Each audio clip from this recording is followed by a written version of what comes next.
Um rapaz pobre conta moedas na noite fria para comprar comida para a sua irmã mais nova, até que um bilionário para o seu carro e observa-o em silêncio. Mas quando a compaixão se transforma em revelação, ele descobre que as crianças famintas são seus próprios parentes. Um encontro que mudará as suas vidas para sempre. O vento frio soprava em espirais inquietas pelas ruas cinzentas de uma aldeia no Alentejo, cobrindo os caixotes do lixo e os passeios de pedra rachada com uma fina camada de geada. Gonçalo, de 8 anos, apertou mais o seu casaco. Era 2 números abaixo do seu, faltava-lhe um botão e a maior parte do seu calor. A sua irmã mais nova, Mariana, de apenas 4 anos, arrastava-se ao seu lado, com as luvas rasgadas, a sua respiração a formar pequenas nuvens de vapor no ar, como fantasmas minúsculos. Estavam parados debaixo da luz intermitente da tasca do Tiago, o cheiro a alho frito e bacalhau a vazar para a noite gelada. Gonçalo abanou o frasco de plástico que tinha nas mãos, as moedas tilintaram fracamente. 2,11 €, sussurrou ele, contando pela terceira vez. Não era suficiente para uma dose, mas talvez. Talvez alguém compreendesse. Mariana puxou-lhe a manga. Cheira tão bem, Gonçalo. Por favor. Ele forçou um sorriso que não chegou aos seus olhos. Vamos encontrar algo quente, prometo. Mas o seu estômago roncou em traição. Dentro da janela de vidro, os adultos riam, o vapor subia dos seus pratos. O calor parecia real, como se pertencesse a um mundo diferente. Gonçalo aproximou-se, os seus sapatos rachados a estalar na geada. Foi então que um SUV preto de luxo parou lentamente junto ao passeio. De dentro, um homem observava. Meia-idade, casaco escuro, olhos calmos. Paulo Diniz, bilionário e CEO de um império global de logística, a caminho de casa depois de um jantar de negócios, agora fascinado por 2 crianças encostadas a uma janela. Mariana embaciou o vidro com a sua respiração e desenhou um pequeno coração torto. O motorista de Paulo murmurou: Senhor, o trânsito está a andar, mas Paulo não se moveu. Ele olhava para os irmãos, para a forma como o braço pequeno do rapaz envolvia protetoramente a rapariga, e disse em voz baixa: Espera aqui. A porta abriu-se com um clique, o frio rodopiou em torno de sapatos de cor polido, um homem prestes a mudar 3 vidas sem o saber. Paulo saiu para o frio cortante, os flocos de geada a agarrarem-se ao seu casaco como memórias frágeis. O mundo fora do seu SUV era mais silencioso. O zumbido dos motores desaparecia sob o silvo do vento. Dentro da tasca, o rapaz tinha finalmente empurrado a porta, puxando a sua irmãzinha pela mão. O lugar estava meio vazio. Luzes quentes, bancos de madeira escura, o crepitar fraco de um rádio antigo a tocar fados que ninguém ouvia. Gonçalo aproximou-se do balcão, esticando-se nas pontas dos pés para alcançar a borda de vidro. Desculpe, senhor, disse ele suavemente. Quanto custa só uma dose? O empregado nem levantou os olhos do telemóvel. 3 €. Gonçalo olhou para o frasco. 2,11 €. Os seus lábios pararam-se, mas ele não disse nada.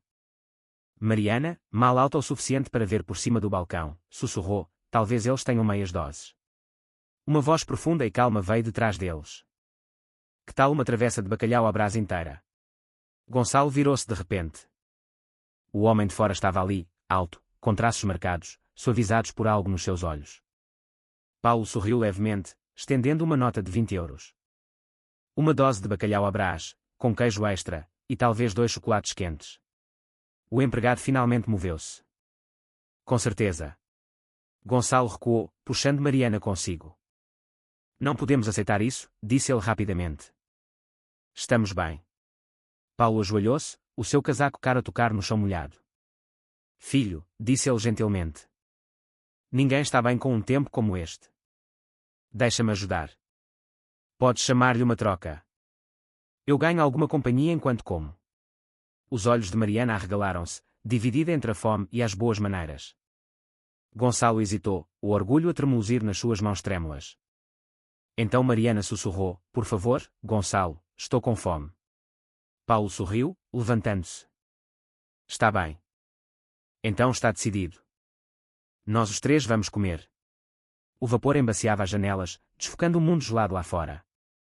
O bacalhau à brás chegou, crepitante, o ovo dourado a borbulhar sobre uma base de batata palha estaladiça. O calor atingiu Gonçalo como um choque. O cheiro, a cor, a forma como os olhos de Mariana se arregalaram como se ela tivesse acabado de ver magia. Força, disse Paulo, colocando a travessa entre eles. Tinha tirado as luvas, as mangas enroladas até aos antebraços, tentando não parecer imponente perante as duas pequenas figuras do outro lado da mesa. Gonçalo hesitou, observando Mariana dar uma garfada. Os seus olhos fecharam-se, um zumbido de felicidade a escapar dos seus lábios. Ele esperou, apenas para se certificar de que ela tinha o suficiente antes de tocar na sua própria comida. Paulo estudava-os em silêncio. O rapaz comia com uma dignidade tranquila. Pequenas porções, sem desperdício. A rapariga falava baixinho sobre o coelho que tinha chamado de floco de neve e como uma vez viu estrelas de uma janela quando a mãe ainda era viva. A palavra, mamã, aterrou como uma contusão no ar. Onde está a vossa mãe agora? Paulo perguntou gentilmente. Gonçalo gelou, a sua voz baixou para um sussurro. Ela foi para o céu na primavera passada. O pai foi-se embora depois. Os dedos do bilionário pararam na sua chávena. Foi-se embora. Gonçalo encolheu os ombros, um pequeno movimento quebrado, demasiado praticado para a sua idade. Ele disse que voltaria com comida. Isso foi antes do verão. A garganta de Paulo apertou-se. Ele notou novamente o medalhão da rapariga, de prata riscada com um C gravado. Posso ver isso? Perguntou ele suavemente. Mariana acenou com a cabeça, estendendo-o. Paulo abriu-o com cuidado. Lá dentro estava uma fotografia desbotada, uma jovem mulher a sorrir sob a luz do sol, a segurar dois bebés. A sua respiração ficou presa. O rosto era assustadoramente familiar. Ele fechou-o gentilmente. É uma recordação muito especial, murmurou ele, devolvendo-o. Mariana sorriu. A mamã disse que nos mantém seguros. Lá fora, o vento uivava. Lá dentro, 3 vidas sentavam-se numa pequena mesa de madeira, uma a comer, uma a recordar, uma a perceber silenciosamente que nada do que acontecera naquela noite fora um acidente. Paulo ainda não sabia como, mas sabia que este encontro na geada estava prestes a mudar tudo. A travessa estava quase vazia quando Gonçalo finalmente a afastou, guardando 2 pequenas porções. Para amanhã, disse ele, embrulhando-as cuidadosamente em guardanapos. Paulo notou com que cuidado o rapaz dobrava as pontas, como alguém habituado a racionar, a não desperdiçar. Quando saíram, o vento cortava a rua estreita. Os cristais de geada flutuavam sob as luzes amarelas da rua. Paulo caminhou ao lado deles sem dizer muito, com as mãos nos bolsos, seguindo as pequenas pegadas que desapareciam rapidamente sob a nova geada. Onde vivem? Perguntou ele. Gonçalo apontou para a frente. Não é longe, é só ali embaixo. Passaram por lojas fechadas, janelas com tábuas, e o zumbido de uma placa de neon intermitente que dizia, dormida numa casa de aldeia, preços semanais. Gonçalo parou no quarto 2B, a mexer na chave. É quente o suficiente na maioria das noites, disse ele, como se fosse ensaiado. Os olhos de Paulo captaram a moldura da porta rachada, a cortina rasgada, a luz fraca que vazava de dentro. Na mesa de cabeceira, uma caneca lascada e 2 copos de papel. Um único cobertor cobria ambas as camas. Ele meteu a mão no casaco e deu a Gonçalo um pequeno cartão. Se acontecer alguma coisa, qualquer coisa, ligue para este número. Gonçalo pegou nele, mas não encontrou seu olhar. Nós ficaremos bem. Não precisa de se preocupar. Paulo hesitou, a geada a derreter no seu casaco. Fique com ele. Faça-me à vontade. Mariana espreitou por trás do irmão, agarrando o medalhão, sussurrando um tímido, obrigado, senhor. Paulo sorriu levemente. Paulo. O meu nome é Paulo. O rapaz acenou uma vez com a cabeça, e a porta fechou-se suavemente entre eles. Paulo ficou ali por um momento, o frio a morder através das suas luvas. Lá dentro, conseguia ouvir o som fraco da tosse de Mariana, a pequena voz de uma criança a tentar soar corajosa. Ele exalou uma lenta nuvem de vapor para a escuridão. Algo dentro dele recusava sair embora. Naquela noite, o vento gritava pelo corredor da casa de aldeia como um animal ferido. O aquecedor tinha morrido horas antes. Gonçalo sentou-se na beira da cama estreita, envolvendo Mariana mais apertadamente no seu único cobertor. A testa dela ardia sob a sua mão trêmula. Cada tosse do seu pequeno peito cortava o silêncio como vidro. Ele olhou novamente para o frasco de moedas, agora quase vazio. Restavam apenas alguns cêntimos sem brilho.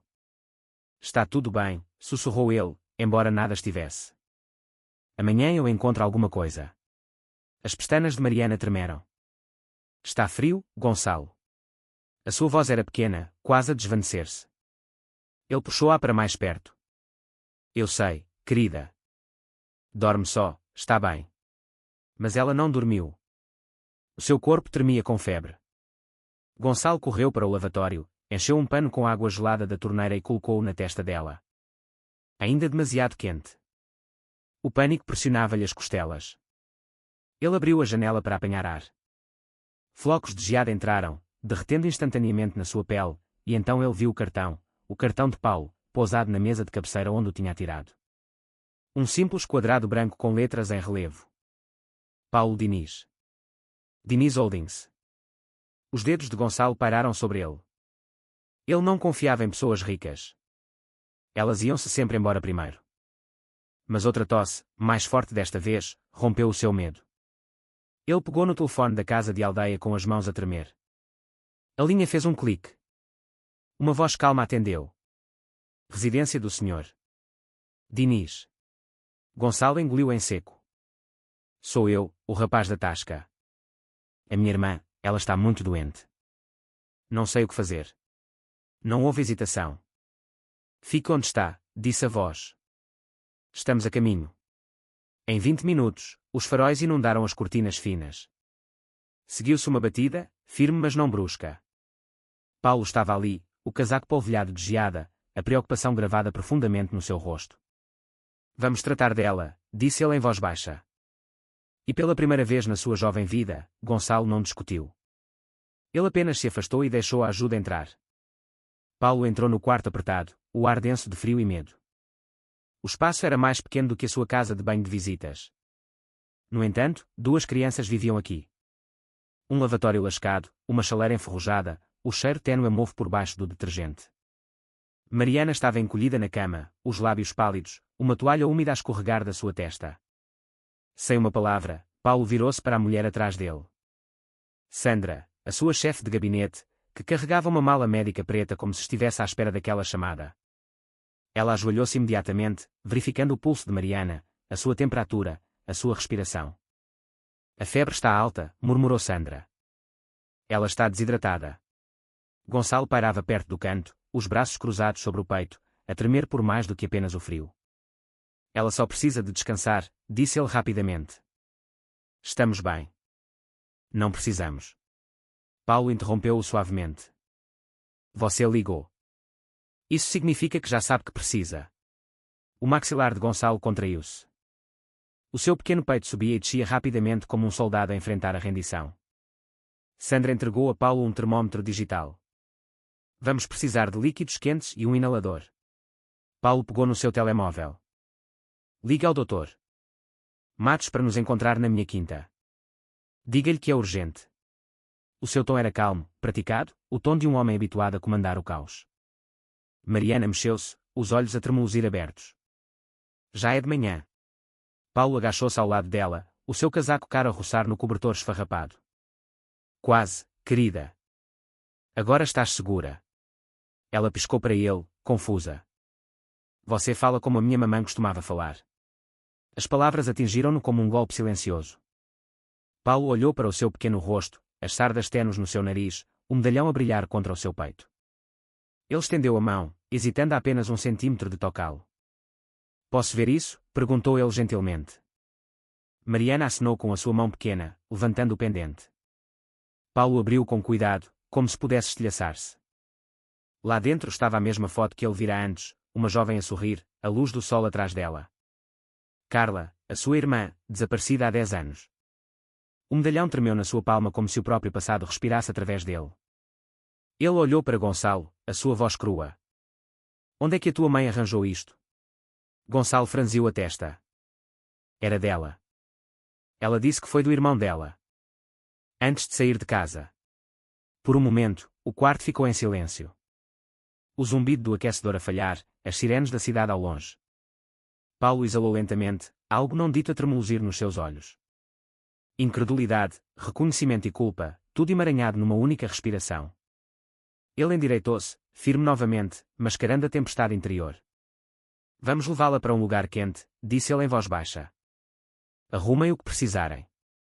Gonçalo hesitou, olhando da sua irmã para o homem à porta, um estranho a oferecer resgate num mundo que sempre lhe tinha tirado tudo. Então ele acenou uma vez. Está bem. O SUV deslizou pelas ruas geladas, o seu aquecedor a zumbir suavemente. A geada atravessava o para-brisas como fantasmas de memória. Gonçalo sentou-se rigidamente no banco de trás. Mariana encolheu-se contra ele debaixo de um cobertor grosso. De poucos em poucos segundos, ele verificava se ela ainda respirava. Paulo sentou-se em frente a eles, em silêncio, os seus olhos aguçados a alternar entre as crianças e o horizonte escuro lá fora. Quanto mais ele olhava, mais difícil era ignorar a covinha tênue na bochecha de Mariana quando ela se mexia, a mesma que a sua irmã tinha. A mesma inclinação do queixo quando Gonçalo cerrava o maxilar em desafio. Ele finalmente falou, a sua voz baixa. Qual era o nome da vossa mãe? Gonçalo olhou para cima, cansado. Carla. Carla Diniz. Ou Rui. Era o que dizia nos papéis do hospital. Paulo gelou. O nome caiu como um trovão no seu peito. Carla Diniz, repetiu ele, quase para si mesmo. Sandra, no banco da frente, virou ligeiramente a cabeça, captando o tremor na voz do seu chefe. Ela costumava dizer-nos, continuou Gonçalo hesitante, que o irmão dela era um homem importante, algures longe. Dizia que ele tinha tudo, carros, aviões, uma casa com janelas tão altas que tocavam o céu. Ele olhou para as suas mãos. Eu pensei que era apenas uma história que ela inventava para nos fazer sentir melhor. A garganta de Paulo apertou-se. Não era uma história, disse ele suavemente. Gonçalo piscou, sem ter a certeza do que aquilo significava. Você conhecia-a? A voz de Paulo quebrou ligeiramente. Ela era minha irmã. Sandra olhou para trás. A revelação espalhou-se pelo carro como calor. Paulo inclinou-se para a frente, os cotovelos nos joelhos, a sua compostura a desfazer-se um pouco. Ela desapareceu há 10 anos. Sem telefonemas, sem cartas. Eu tentei tudo. Pensei que ela queria esquecer-nos. Os dedos de Gonçalo agarraram o cobertor. Ela não queria. Ela só. Ela disse que não podia voltar. Não depois do que aconteceu com o avô. Paulo estremeceu, uma sombra a cruzar o seu rosto. Ela. Ele parou, o resto da pergunta presa na sua garganta. Gonçalo acenou levemente. Ela disse que ele nunca a perdoou por ter saído. O silêncio tornou-se pesado novamente. Mariana mexeu-se, meio acordada. A mamã dizia que o tio Paulo era simpático. Paulo inspirou bruscamente, a sua visão turva por meio segundo. Dor, arrependimento e algo novo. Ele estendeu a mão lentamente, pousando-a nas costas do assento perto deles. Então vamos garantir que ela tinha razão. O carro continuou pela tempestade branca, transportando não mais estranhos, mas fragmentos de uma família redescoberta no frio. A sua quinta na região do Douro brilhava fracamente contra o horizonte cinzento enquanto subentrava na garagem subterrânea. Mármore, calor, silêncio. Tudo parecia real para Gonçalo. As suas sapatilhas gastas rangiam no chão polido enquanto ele carregava Mariana, ainda a dormir, por portas que se abriam automaticamente. Onde estamos? Perguntou ele, a sua voz a ecoar. Num lugar seguro, disse Paulo em voz baixa. Podem ficar aqui até descobrirmos o que vem a seguir. O elevador abriu diretamente para a sala de estar, paredes de vidro, luzes quentes, o brilho da cidade a estender-se para sempre. Gonçalo gelou ao ver aquilo. Mariana mexeu-se nos seus braços, pescando para o candelabro por cima. É como um céu feito de estrelas, sussurrou ela. Sandra guiou-os a um quarto de hóspedes. 2 camas pequenas, cobertores macios, um cesto de fruta e leite quente na mesa de cabeceira. Gonçalo deitou Mariana gentilmente, ainda sem acreditar em nada daquilo. Paulo demorou-se na porta, de braços cruzados, uma tempestade por trás da sua calma. Descansem. Amanhã falamos. Quando a porta se fechou, ele virou-se para Sandra. Encontra tudo. Certidões de nascimento, alta hospitalar, quaisquer processos de adoção sob o nome de Carla Diniz. Ela deve ter mudado de morada. Sandra acenou, já ao telemóvel. Terei resultados em algumas horas. Mais tarde naquela noite, Paulo sentou-se sozinho no seu escritório, as luzes da cidade a refletirem-se na fotografia moldurada na sua secretária. Ele e a Carla a rirem numa praia, há 10 anos. Ela tinha partido depois de o pai a ter deserdado por recusar um acordo de parceria arranjado. Ele disse a si mesmo que ela tinha sido egoísta. Agora, ao ver os seus filhos, ele percebeu o quão errado estava. O intercomunicador apitou suavemente. A voz de Sandra surgiu. Senhor, encontrei a última morada registada dela. Um aluguer em. Ela faleceu lá na primavera passada. Complicações de pneumonia. A respiração de Paulo falhou. Havia alguém listado como parente mais próximo. Nenhum. Apenas as crianças. Ele recostou-se, de olhos fechados, a dor um rugido silencioso no seu peito. Após uma longa pausa, ele disse: proteja a casa de aldeia. Pague pelo quarto para que ninguém toque nas coisas deles. Quero todos os documentos, todas as recordações.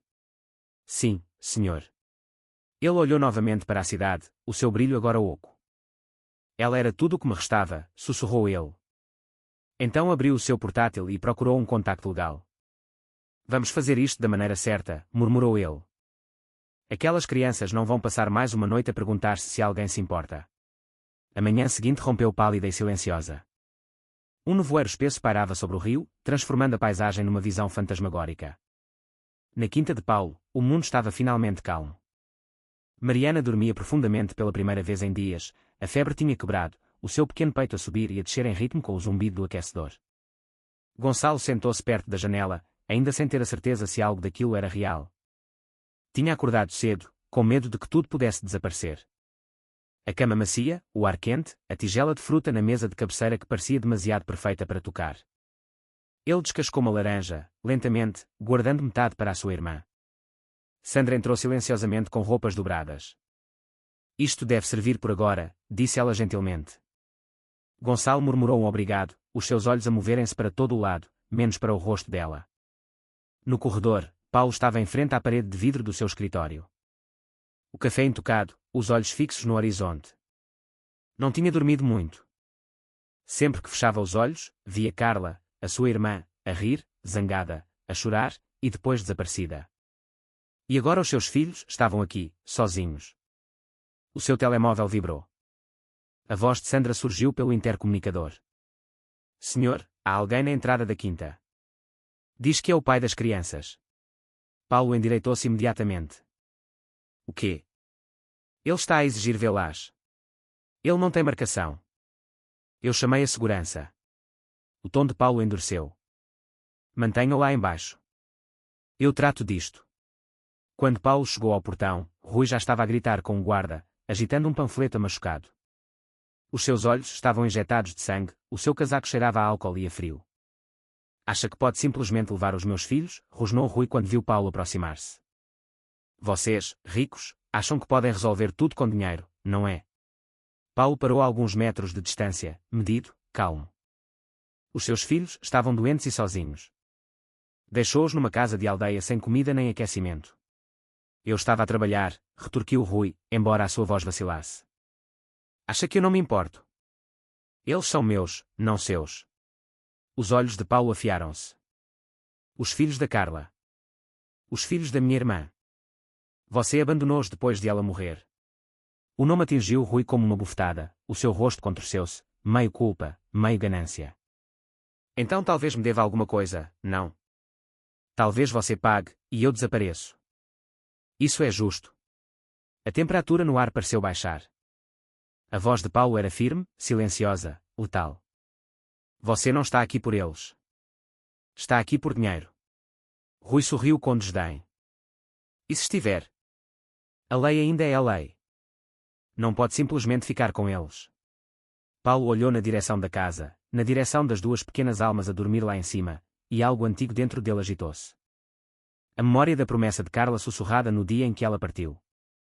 Se alguma coisa acontecer, cuida deles, Paulo. Por favor. Ele aproximou-se, os olhos frios. Você perdeu o seu direito de se chamar pai deles na noite em que saiu. Não vai receber nada, exceto uma visita do Tribunal de Família. A segurança flanqueou Rui, aproximando-se silenciosamente. A raiva de Rui transformou-se em pânico. Você não pode. Paulo cortou. A voz baixa o suficiente para picar. Tente-me. Enquanto os guardas escoltavam Rui para fora, para a luz cinzenta do dia, Paulo exalou lentamente. As suas mãos estavam firmes, mas por dentro algo tremia, raiva, tristeza e o medo avassalador de que a lei ainda pudesse encontrar uma maneira de devolver aquelas crianças àquele homem. Ele subiu de carro pelo longo caminho de acesso, cada metro mais pesado que o anterior. Quando entrou em casa, Gonçalo esperava junto à porta, os olhos desconfiados. Quem estava a gritar? Paulo agachou-se, olhando diretamente nos olhos. Apenas alguém que já não importa. Gonçalo acenou, mas não acreditou completamente. Ele olhou na direção do quarto de Mariana. Ele não nos vai levar de volta, pois não? O peito de Paulo apertou-se. Ele colocou uma mão no ombro do rapaz, firme mas gentil. Não, Gonçalo. Nem agora. Nem nunca. Lá fora, a geada continuava a cair, suave e implacável, como se o próprio mundo estivesse a tentar enterrar o passado. A tempestade lá fora tinha acalmado, deixando a paisagem envolta num silêncio branco. Dentro da quinta, o zumbido fraco do aquecedor preenchia o silêncio entre duas respirações. Gonçalo sentou-se à mesa, traçando a borda da sua chávena de chocolate quente, olhando para o vapor a rodopiar como se pudesse dizer-lhe o que viria a seguir. Paulo entrou silenciosamente, vestido de forma casual pela primeira vez, sem fato, apenas uma camisola cinzenta com as mangas enroladas até aos antebraços. Ele movia-se mais devagar do que o habitual, mais humano do que bilionário. Ele parou a alguns metros de distância. Não comeste muito, disse ele. Gonçalo encolheu os ombros. Não estou habituado a tanta comida. Paulo sorriu levemente. Vais ter de te habituar. O rapaz olhou para cima, os seus olhos azuis, aguçados, cautelosos. Vai mandar-nos para algum lado? A pergunta atingiu mais fundo do que Paulo esperava. Ele sentou-se em frente a ele, as mãos cruzadas sobre a mesa. Algum lado, a voz de Gonçalo baixou. Tipo, lares de acolhimento ou algum lugar de ricos onde temos de fingir que pertencemos. Paulo inclinou-se para a frente, os cotovelos na mesa. Queres ir para outro lado? Gonçalo abanou a cabeça imediatamente. Eu só não quero perdê-la outra vez, disse ele, olhando na direção do quarto de Mariana. Ela é tudo o que eu tenho. A garganta de Paulo apertou-se. Não a vais perder. Eu prometo. Gonçalo estudou-o cuidadosamente, da maneira que só uma criança a quem mentiram demasiadas vezes conseguiria. Você disse que conhecia a minha mãe. Paulo exalou, acenando com a cabeça. Conhecia. Ela era minha irmã. Gonçalo piscou, atordoado. O silêncio estendeu-se, longo e trêmulo. Isso significa que você é... O teu tio, disse Paulo suavemente. E eu devia ter-vos encontrado mais cedo. Os olhos do rapaz brilharam, confusão e descrença a lutar dentro dele. Está a mentir. A mãe disse que você tinha desaparecido. Que ninguém nos queria. O peito de Paulo doeu com aquilo. Ela estava enganada sobre isso, Gonçalo. Eu procurei-a durante anos. Só não sabia por onde começar. Gonçalo hesitou, o muro dentro dele a rachar o suficiente para uma verdade se infiltrar. Se isso é verdade, sussurrou ele. Então o que acontece agora? A resposta de Paulo veio lenta, firme, como um voto que ele esperou 10 anos para fazer. Agora eu corrijo as coisas. Tu e a Mariana são família. O vosso lugar é comigo, se me deixarem provar. Gonçalo engoliu em seco, piscando rapidamente. E, pela primeira vez, ele não parecia um rapaz a sobreviver sozinho. Ele parecia uma criança a ousar ter esperança. A luz da manhã inundou as paredes de vidro da quinta, transformando a paisagem num borrão de ouro e branco. Estava demasiado brilhante para o quão pesados todos se sentiam. Paulo sentou-se na ilha da cozinha, o telemóvel pressionado contra a orelha, o seu tom aguçado mas firme. Sim, juiz Silveira, disse ele. Eu compreendo o processo. Fornecerei toda a documentação, financeira, residencial, médica. Mas aquelas crianças não vão voltar para aquele homem. Não depois do que ele fez. Uma pausa, um suspiro judicial silencioso.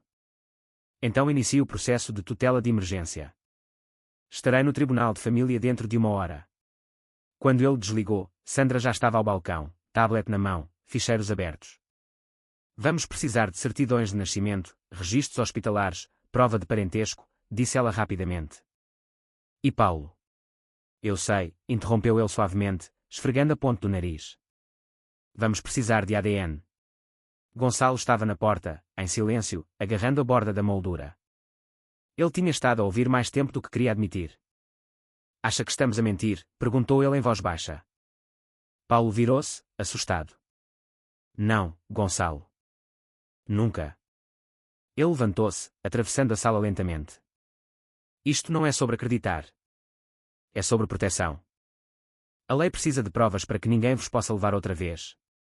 Gonçalo olhou para os seus pés descalços. Promete que não vai doer. Apenas um cotonete, assegurou Sandra com um pequeno sorriso. Uma passagem rápida, é tudo.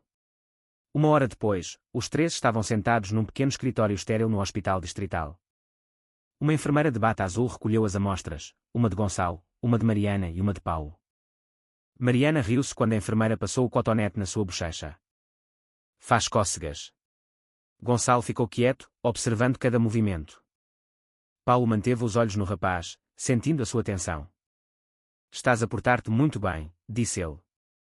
A tua mãe ficaria orgulhosa de quão corajoso és. A garganta de Gonçalo apertou-se. Você conhecia-a mesmo? Paulo acenou lentamente. Conhecia, e sinto a falta dela todos os dias. Quando a enfermeira saiu, Sandra ficou para tratar da papelada. Resultados em 48 horas, disse ela. Vou pedir um processo acelerado. Lá fora, a geada tinha recomeçado. Cristais suaves e deliberados. Pararam no tribunal a seguir. Lá dentro, filas de rostos ansiosos enchiam a área de espera. A advogada, doutora Carla Martins, uma mulher de olhos vivos e presença calma, encontrou-o junto aos elevadores. Senhor Diniz, apresentei a petição de emergência. Até os resultados chegarem, o tribunal pode conceder a tutela temporária com base no risco imediato para as crianças. Ela virou-se para Gonçalo. Isso significa que podes ficar com o Paulo até termos a certeza de que estás seguro. Entendes? Gonçalo acenou, embora as suas mãos se agitassem no seu colo. A doutora Carla agachou-se para que o seu olhar encontrasse o dele. Ninguém te pode levar sem que um juiz o diga, e o juiz é uma boa pessoa. Mariana, meio a dormir nos braços de Paulo, murmurou, vai haver brinquedos lá. Paulo sorriu levemente. Melhor. Vai haver paz. Eles passaram a tarde a assinar formulários, a responder a perguntas, a prestar declarações. O processo pareceu interminável, mas Paulo não vacilou. A sua mão repousou no ombro de Gonçalo o tempo todo, um voto silencioso de que isto não terminaria como todas as outras vezes em que as pessoas se foram embora. Quando acabou, a doutora Carla entregou-lhe um documento carimbado. É agora o tutor legal das crianças, temporariamente, até o ADN confirmar a relação. Paulo exalou, o alívio a tremuluzir através do esgotamento. Ele olhou para Gonçalo. Isso significa que estás comigo agora, oficialmente. Gonçalo piscou com força, a sua voz a quebrar. Quer dizer que pertencemos a algum lado. Paulo sorriu, um sorriso pequeno, cru, real. Sempre pertenceram. Eu é que estou a pôr-me em dia. Lá fora, os degraus do tribunal brilhavam com a geada a derreter.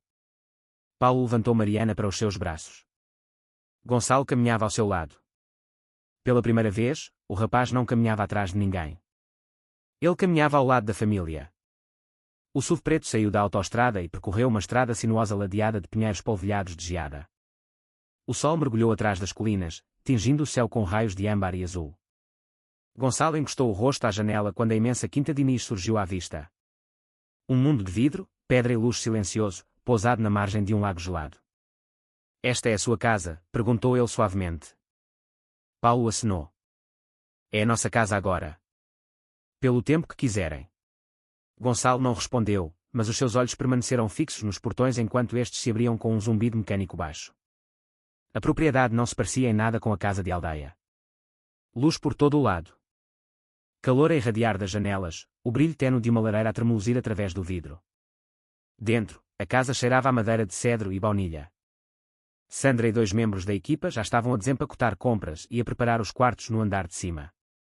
O riso de Mariana quebrou o silêncio pesado enquanto ela corria descalça pelo tapete felpudo, a rodopiar debaixo do candelabro. Gonçalo, olha, é brilhante como o céu. Gonçalo ficou junto à porta, sem saber se devia tirar os sapatos ou fugir. Paulo agachou-se ao seu lado. Não precisas de ter cuidado aqui, disse ele gentilmente. Este lugar esteve à espera de barulho outra vez durante muito tempo. Barulho, risos, passos, família. Gonçalo olhou para cima, incerto se isto era bondade ou pena, mas a maneira como Paulo disse, suave, firme, fê-lo soar a verdade. O jantar foi quente simples, sopa, pão fresco e frango assado. Mariana adormeceu a meio da refeição, a colher ainda na mão. Gonçalo ajudou Paulo a levá-la para cima. O quarto onde ela iria dormir era de um branco suave e rosa claro, com animais de peluche arrumados na cama. Paulo aconchegou o cobertor à volta dos ombros dela. Gonçalo observava de olhos arregalados. Como sabia que ela gosta de rosa? Não sabia, disse Paulo em voz baixa, a sorrir.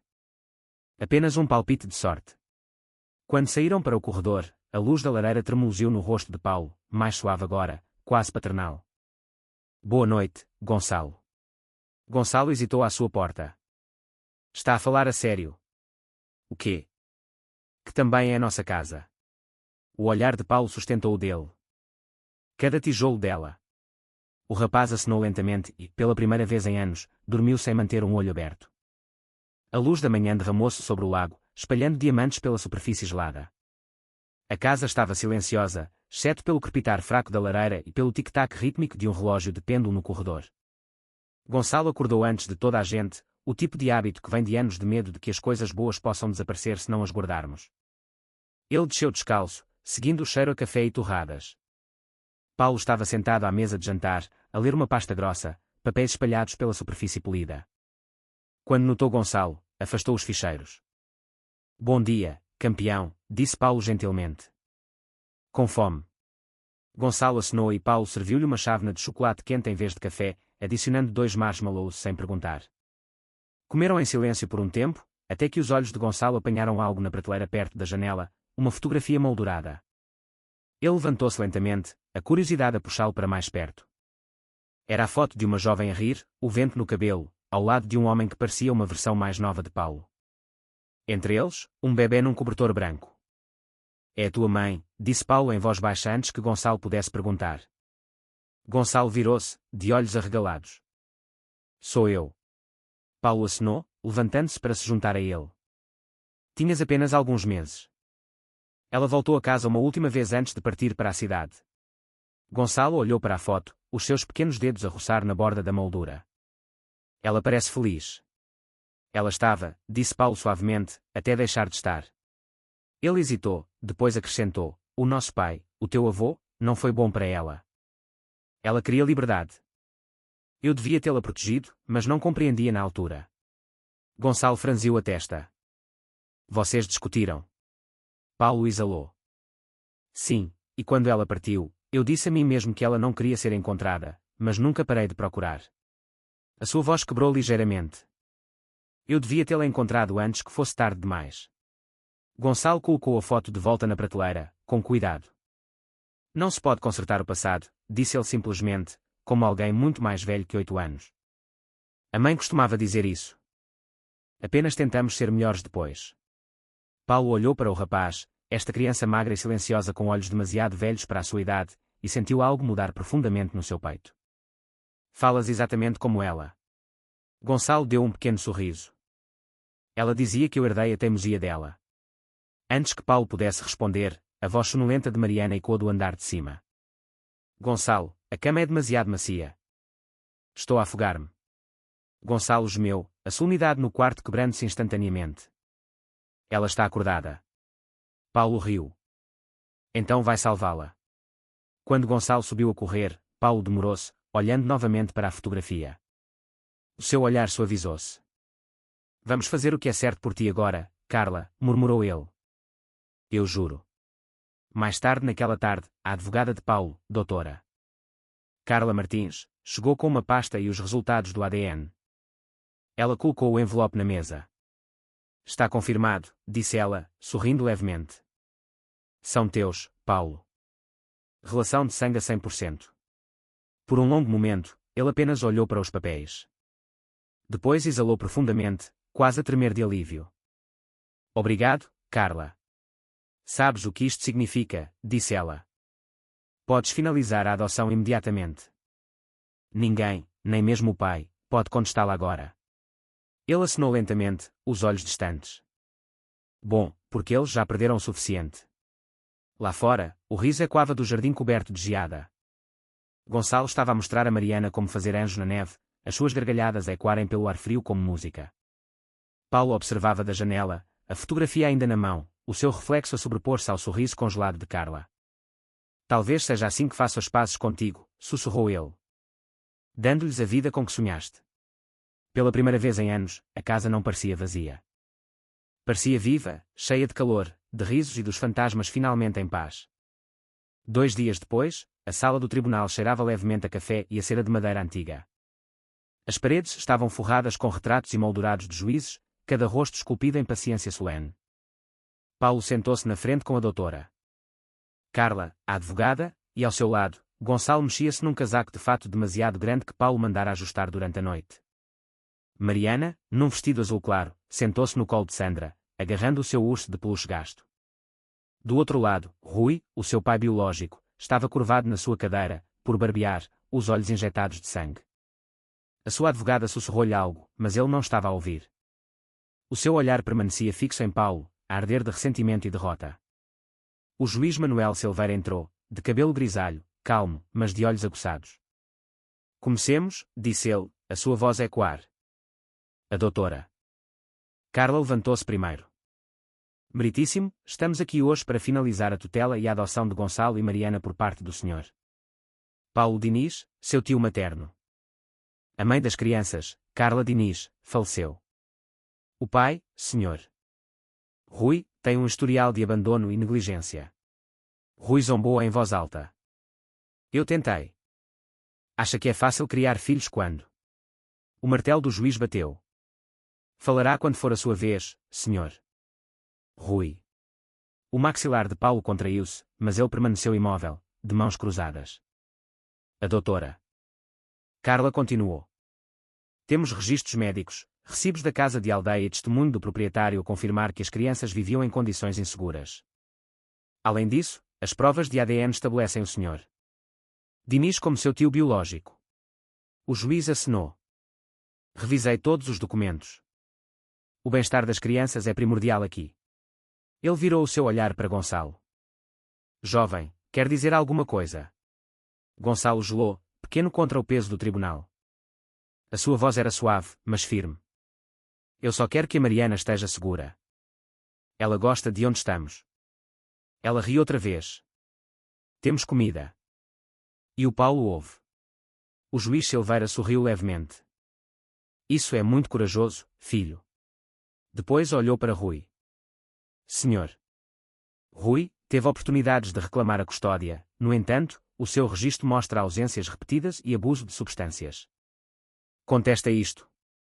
A boca de Rui abriu-se, depois fechou-se. A sua advogada tocou-lhe no braço, mas ele afastou-a. Faça o que quiser, murmurou ele. O martelo do juiz desceu uma vez, claro e final. A custódia e os direitos de adoção plenos são concedidos ao Sr. Paulo Diniz. O ar pareceu abrir-se. Mariana bateu palmas suavemente. Gonçalo exalou em descrença e Paulo finalmente permitiu-se um sorriso trêmulo. Pela primeira vez, a palavra família não era uma memória. Era uma sentença. Quando regressaram do tribunal, a geada caía novamente, lenta e suave desta vez, como se o próprio céu estivesse a expirar. O SUV preto subiu a longa entrada para a Quinta Diniz, os faróis a cortar a névoa branca. Dentro do carro, o silêncio reinou a princípio. Mariana agarrava o seu urso de peluche, meio a dormir contra o ombro de Sandra, enquanto Gonçalo olhava pela janela, os papéis do tribunal apertados nas suas mãos. Paulo sentou-se em frente a eles, ainda com o seu sobretudo escuro, uma rara suavidade a pairar nos seus olhos. Portaste-te bem hoje? Disse ele em voz baixa. Gonçalo olhou para cima. Ganhamos mesmo. Paulo acenou. Não só ganhaste, Gonçalo. Vieste para casa. As palavras pairaram no ar, frágeis, quase inacreditáveis. Gonçalo virou-se para a irmã, observando a sua respiração minúscula embaciar o vidro. A mãe teria gostado disso, sussurrou ele. Paulo sorriu levemente. Acho que ela está a ver agora mesmo. Quando chegaram a casa, uma luz quente derramava-se pelas janelas. A equipa tinha decorado o hall de entrada em celebração. Nada extravagante, apenas bonito. Uma grinalda enrolava-se no corrimão. Um fogo dançava na lareira, e uma faixa na parede dizia, com a caligrafia cuidada de Sandra, bem-vindos a casa, Gonçalo e Mariana. Mariana ofegou, os seus olhos a brilhar. Diz os nossos nomes. Gonçalo ficou imóvel no limiar, a garganta apertada. Nunca ninguém fez isso antes. Paulo colocou uma mão no seu ombro. Habitua-te. O jantar naquela noite foi um banquete. Frango assado, arroz de pato e um bolo de chocolate que se erguia mais alto que o sorriso de Mariana. Sandra trouxe 2 pequenas velas e colocou-as em frente ao bolo. Por que 2? Perguntou Gonçalo. Uma para cada um de vocês, disse ela. Para novos começos. Mariana bateu palmas. Podemos pedir desejos. Claro, disse Paulo, sentando-se ao lado deles. Gonçalo hesitou. Eles realizam-se. Paulo inclinou-se, a sua voz suave mas segura. Às vezes sim, se fores corajoso o suficiente para acreditar que podem. Mariana apertou os olhos e sussurrou algo que só ela podia ouvir. Gonçalo olhou para as chamas a tremuluzir, depois finalmente fechou os olhos também. Quando os abriu, olhou diretamente para Paulo e sorriu, um sorriso pequeno, hesitante, mas real. Mais tarde, depois do jantar, os três foram para a sala de estar. O fogo ardia baixo, e o lago brilhava lá fora, para além das largas janelas de vidro. Mariana encolheu-se no colo de Paulo, o seu urso de peluche debaixo do queixo, enquanto Gonçalo se sentava de pernas cruzadas no tapete, a desenhar com os lápis de cor que Paulo tinha comprado. O que estás a desenhar? Perguntou Paulo.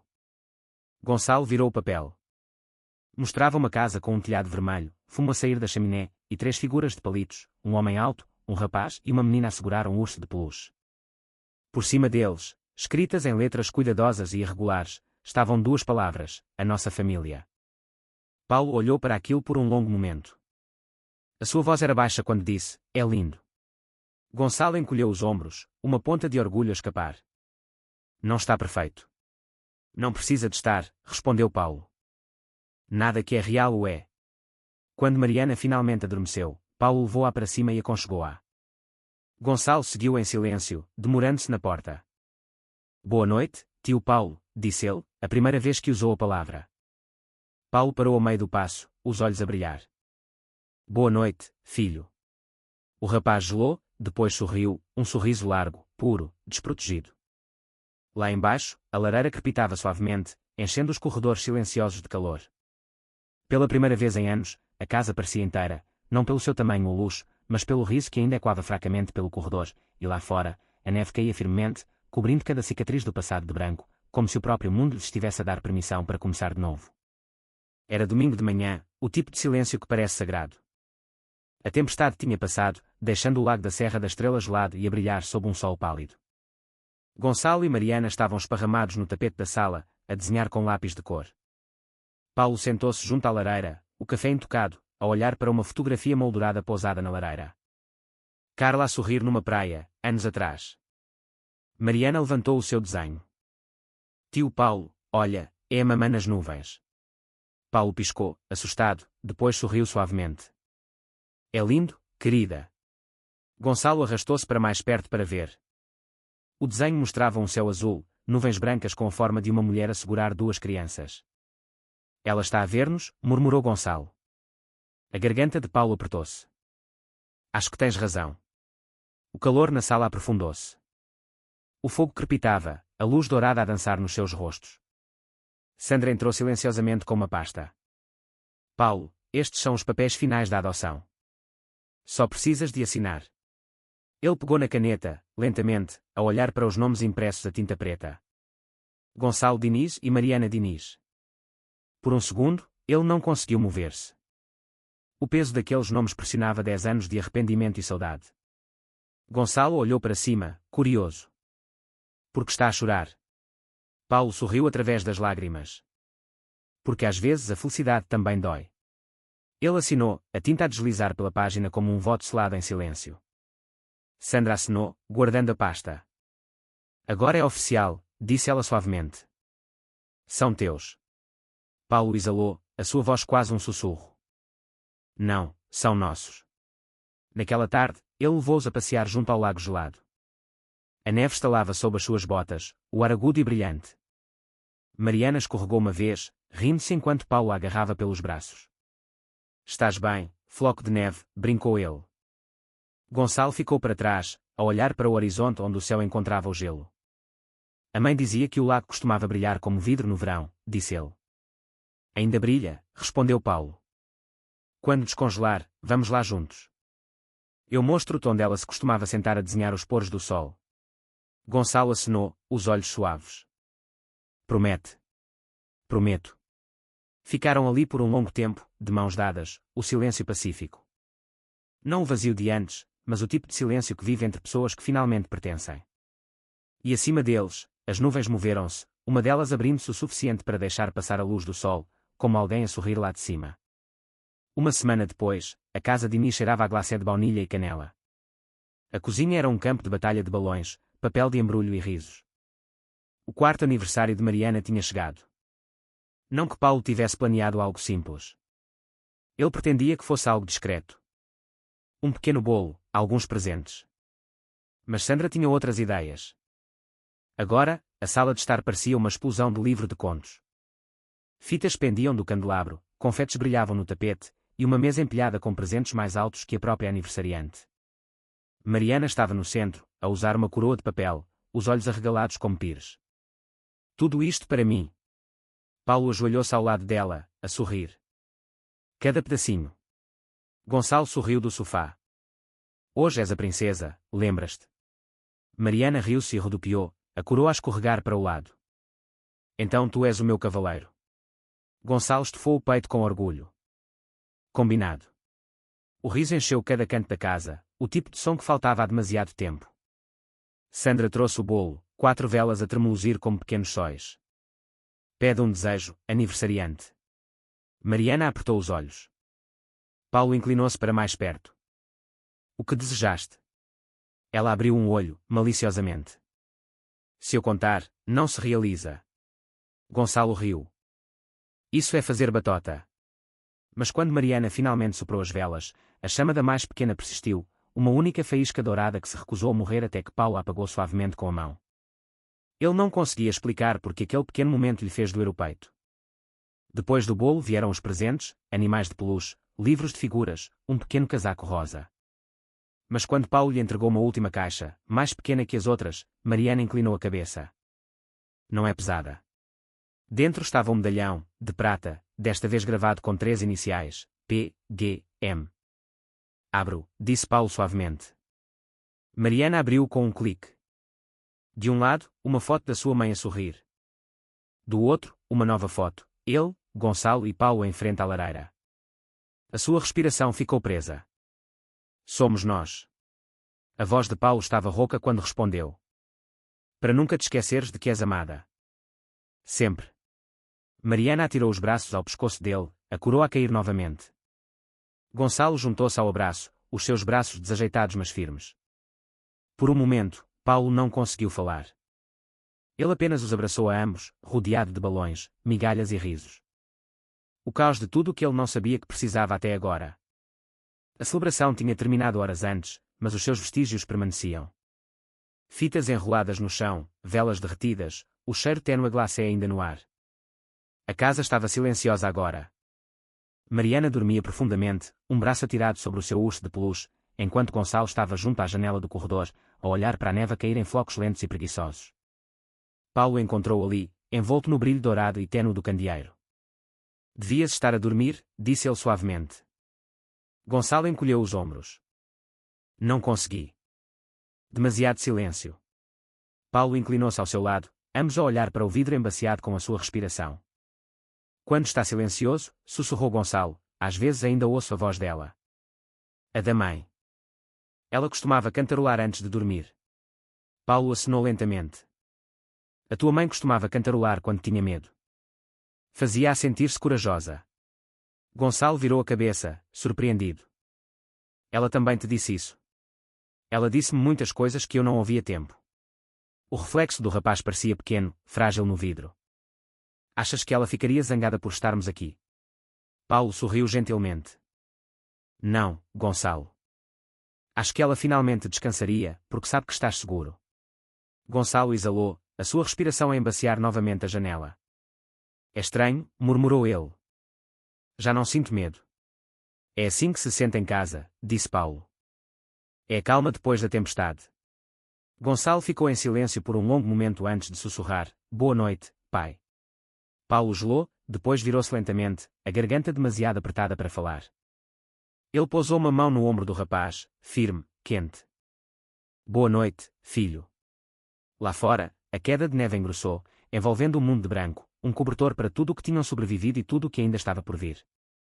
Uma semana depois do aniversário, a neve começou a derreter, a pingar dos beirais como lágrimas de vidro. Paulo decidiu limpar o sótão antigo, um espaço onde não entrava desde antes de Carla partir. Levou Gonçalo com ele, o rapaz curioso com cada ranger e sombra. O ar lá em cima cheirava a cedro e a pó. Pilhas de caixas forravam as paredes, marcadas com tinta desbotada, coisas da Carla, fotos de família, faculdade. Gonçalo passou os dedos por uma caixa com a etiqueta de C. Diniz, pessoal. Isto era dela. Paulo acenou. Dela. Abriram-na com cuidado. Dentro havia esboços, cadernos, um cachecol gasto e uma velha caixa de lata embrulhada com um pedaço de fio. Gonçalo desfez o nó, revelando um envelope dobrado, amarelado pelo tempo. Na frente, com a caligrafia de Carla, para o Paulo. Caso me encontres demasiado tarde. A respiração de Paulo ficou presa. Por um longo momento, ele não conseguiu abri-lo. Gonçalo observava em silêncio, sentindo que isto era sagrado. Finalmente, Paulo desdobrou a carta, as suas mãos a tremer.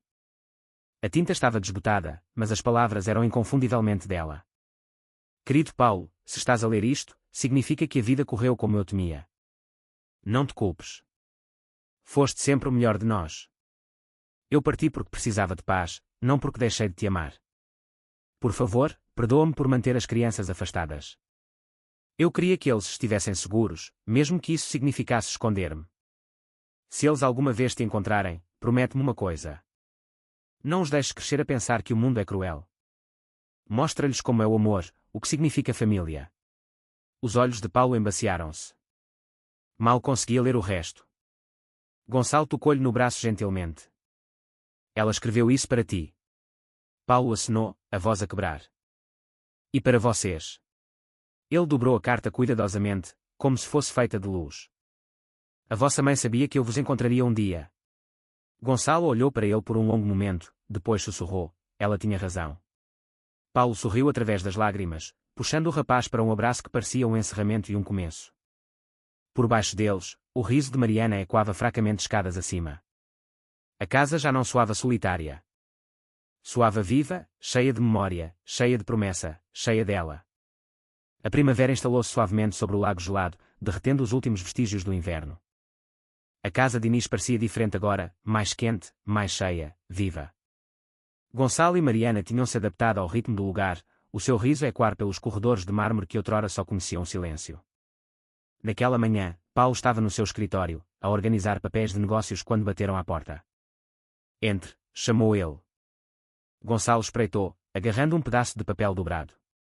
Tio Paulo, posso mostrar-te uma coisa? Paulo pousou a caneta. Claro. O rapaz hesitou, depois desdobrou o papel, um boletim de notas, com os cantos ligeiramente enrugados e manchados de dedos nervosos. Embaixo, com uma tinta azul cuidada, lia-se, excelente progresso. Futuro brilhante pela frente. Paulo sorriu, os seus olhos a aquecerem. Foste tu que fizeste isto. Gonçalo acenou, meio tímido, meio orgulhoso. Tive a nota mais alta à matemática e também ajudei a Mariana com a leitura. Paulo agachou-se, pegando no papel com cuidado como se fosse ouro. Estou orgulhoso de ti, filho. As bochechas de Gonçalo coraram. A sério. Mais do que imaginas. Por um longo segundo, Gonçalo não disse nada. Depois, meteu novamente a mão no bolso e tirou uma folha mais pequena, um desenho seu. Mostrava 3 figuras de palitos sob um sol amarelo brilhante. Paulo, Gonçalo e Mariana de pé em frente à casa do lago.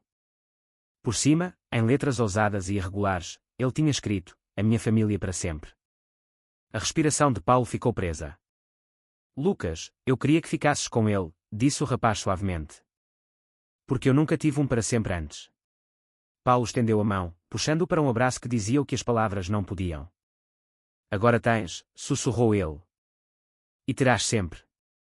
Naquele momento, Mariana apareceu na porta, a segurar o seu urso de peluche. O que é que vocês estão a fazer? Apenas uma reunião secreta, brincou Gonçalo. Mariana riu-se. Então eu junto-me. Paulo riu, levantando-a com um braço e Gonçalo com o outro. Juntos, ficaram junto à janela, a olhar para o lago a brilhar. O mesmo que os tinha visto a todos quebrar e agora os via silenciosamente a curar. Lá fora, a luz do sol derramava-se sobre a água como uma promessa. E, pela primeira vez em anos, Paulo sabia que não estava apenas a salvar a família de alguém. Ele tinha finalmente encontrado a sua. No início do verão, o gelo no lago já tinha derretido há muito tempo, revelando água ondulante que brilhava como vidro sob o sol da manhã. A quinta de Inês não se parecia em nada com o que era meses antes. Janelas abertas, risos a ecoar pelo deck e floreiras a derramar cor contra as paredes de pedra. Paulo estava na ponta do cais, de mangas arregaçadas, a observar Gonçalo e Mariana a tirar pedras à água. O ar cheirava a pinho e a terra quente, o tipo de dia que fazia o mundo parecer generoso novamente. Olha, tio Paulo, gritou Mariana, atirando uma pedra que fez plof em vez de saltar. Ela riu-se na mesma, a rodopiar. Gonçalo sorriu, mostrando-lhe como angular o pulso, assim. É uma questão de equilíbrio. Paulo observava-os, a alegria dela, a sua confiança tranquila, e sentiu algo apertar no seu peito. Durante tanto tempo, este lago tinha sido um espelho de arrependimento. Agora, refletia tudo pelo que ele tinha rezado e nunca pensou que mereceria. Podemos nadar quando estiver mais quente? Perguntou Mariana. Quando for seguro, respondeu Paulo, sorrindo. E quando o Gonçalo prometer não transformar isto numa competição? Gonçalo revirou os olhos. Eu nem sempre compito. A voz de Sandra veio da varanda. Almoço em 10 minutos. E sem rãs na cozinha desta vez. Mariana ofegou teatralmente. Quem lhe contou? Paulo riu, uma risada profunda, desprotegida. Parecia a luz do sol no seu peito. Ele tirou os sapatos, sentou-se no cais e deixou os pés balançar sobre a borda. Gonçalo juntou-se a ele, quieto agora, a olhar para a água. Tio Paulo, disse ele suavemente. Está feliz? Paulo virou-se para ele, o reflexo de duas pequenas figuras a brilhar no lago ao lado do seu. Estou, disse ele simplesmente. Mais do que alguma vez pensei que poderia estar. Gonçalo acenou, contente. A mãe teria gostado disto. Paulo olhou para o horizonte. Ela já está aqui. O vento levantou-se suavemente, a agitar as árvores, a levar o riso pelo lago. O tipo de riso que já não ecoava com solidão, mas com vida. Mariana correu para eles, deslizando a sua mão para a de Paulo, Gonçalo do outro lado. Juntos, sentaram-se sob a luz do sol a desvanecer-se. 3 sombras a estenderem-se longas sobre o cais. Já não eram pedaços partidos, apenas uma família completa, finalmente, unida pelo amor, pela perda e pela promessa silenciosa e infinita do amanhã.